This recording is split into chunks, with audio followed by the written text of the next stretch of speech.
Hey everyone, welcome to another episode of Riding in Cars with Books. I'm Jaclyn. And I'm Phillip. And today we're going to be discussing Sunburn by Andi Watson and Simon Gane. It is published by Image and is rated T for teen. What? Why are you laughing? Teen. That's It's just funny. I know. Teen just... plus. Ooh, teen plus. Teen plus. It means it's PG-13. It's PG-16. I'm going PG-13. So our main character, Rachel, she's 16, lives in a boring old grey town in England. On every Tuesday, she eats toast with scrambled eggs on top, and she hates it. Absolutely hates it. It makes the bread soggy. Oh, and by the way, spoiler alert, we will be discussing this entire book in its entirety for the entire time. And we'll probably repeat ourselves. Repeatedly. Yes. That's what we do here. So, Rachel. She lives with her parents. Obviously, she's 16. Duh. Not obvious, but she does. And one day, she's sitting at the table on a Tuesday morning, and her mom gets a phone call from this mysterious woman named Diane. Diane is married to... that guy. Oh my God, what's his name? I don't know. But they're old family friends. Anyways, he is a friend of Rachel's dad, and the mom ran into the wife at like the supermarket one day and was like, oh my God, you should send Rachel out to visit us during the summer. And in Greece. And she's just like, yeah, whatever, sure. Phone call, months later, days later, who knows, whatever. Time is a construct. I'm just rambling now. That's usually my job, but she's doing great on it. So Diane calls Rachel's mom and is like, hey, send her out to Greece for the summer. We'd love to have her.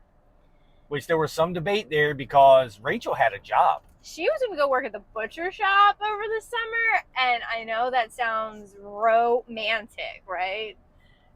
Mopping up floors and who knows what else. And when she heard the word Greece, she's like, oh, I don't want to impose, but I'll go. I don't want to upset them. Oh my God, what is his name? I don't know. It doesn't matter. Just keep going. Anyways, Diane plays a bigger role in this story, I feel like. So yes. Diane. Insert Cam music video now. And where was I? Oh. She goes to Greece for the summer. And she gets picked up by Diane's husband. I can't remember his name. It'll come to me eventually. Fine, yeah. After the video's over. And she goes to this humble bungalow.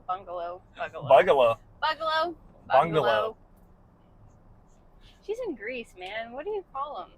It's fine. I think it's your turn. No, keep going. You're doing a great job.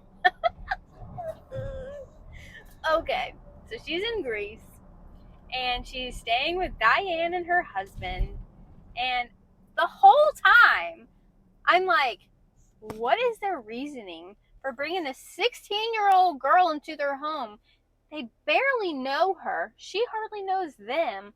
What is happening here? But my brain is always suspicious of these people. But right? They did bring home like a 16-year-old boy into their home also. Benjamin. Was he in their home though? I think he was staying somewhere else. Yeah, he was staying somewhere. So they are lavish people. They go to parties every freaking day, or it seems like every day.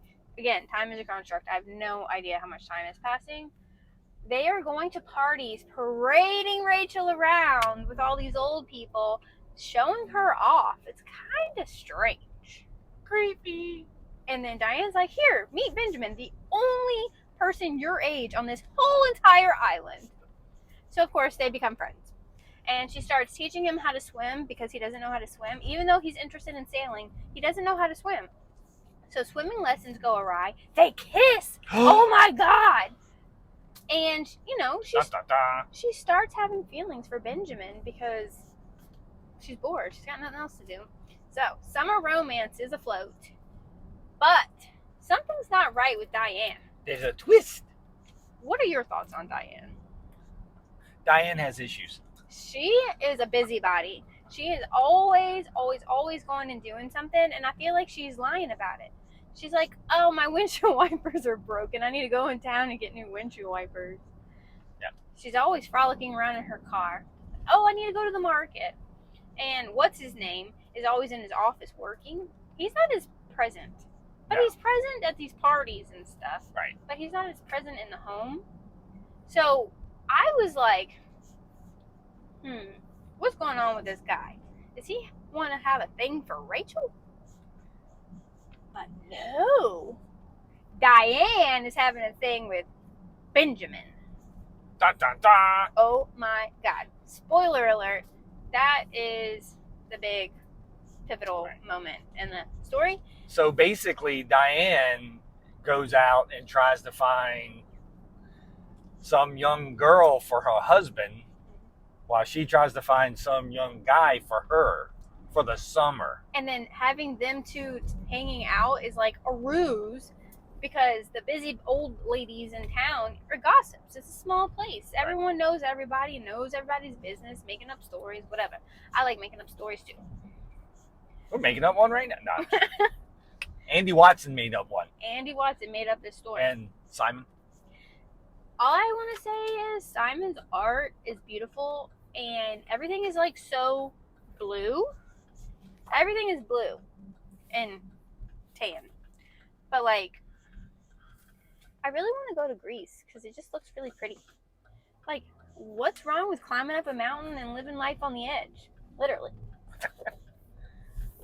So.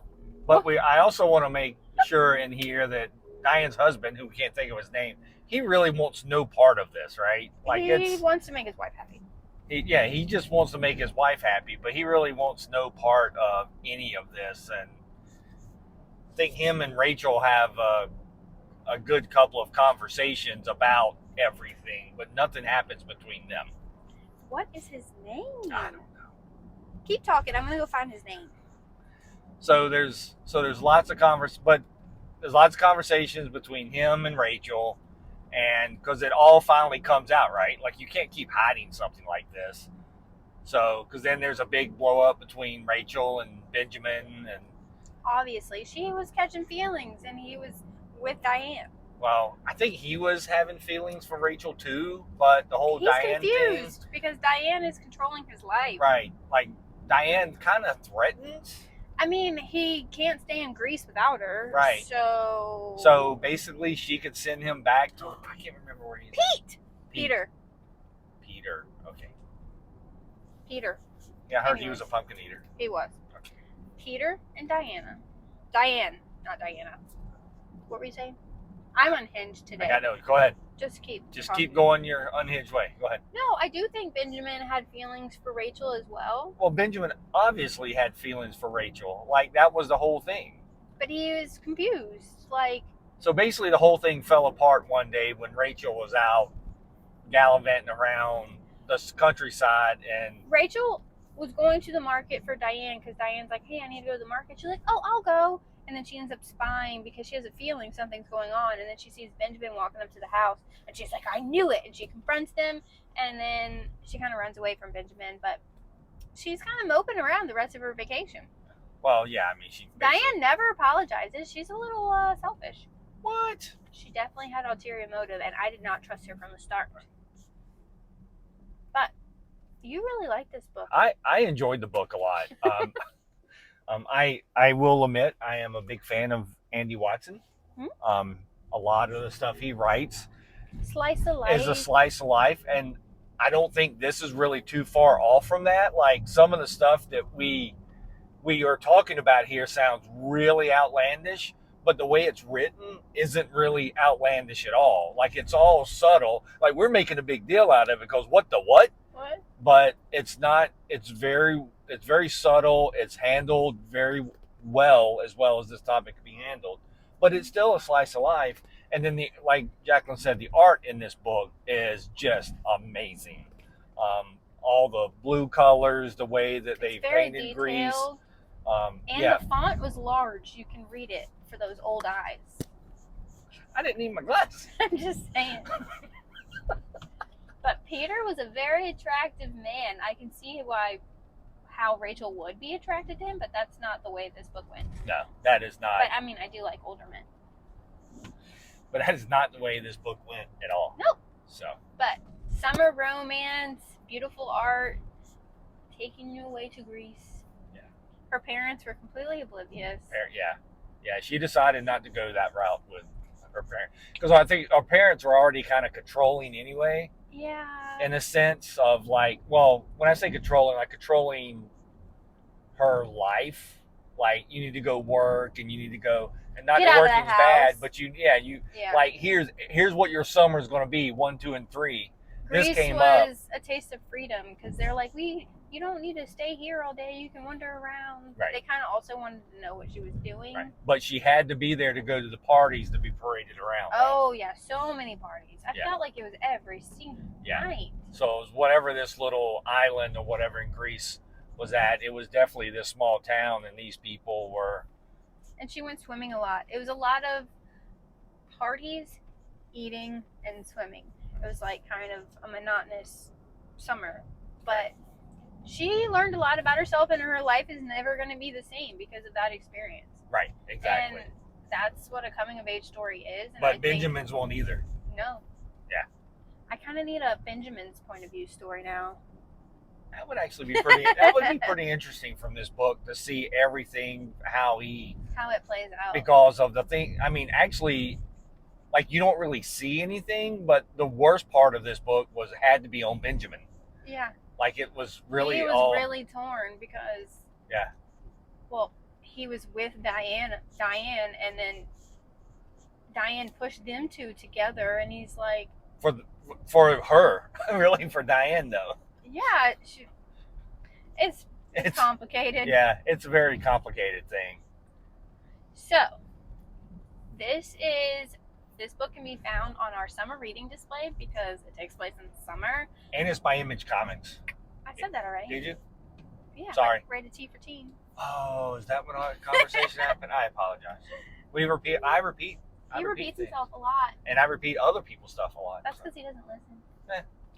But I read this book because he strongly recommended it. It was one of his favorite from last year, I think, but he also read it at the end of the year, so he's a little skewed, and he doesn't remember things. But he really enjoyed this book, and he's been trying to get me to read it since.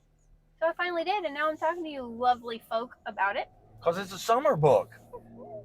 It is. So it's on our summer reading display. So check it out. Like this video if you like this video. Subscribe if you haven't already. Comment what books you want us to do next.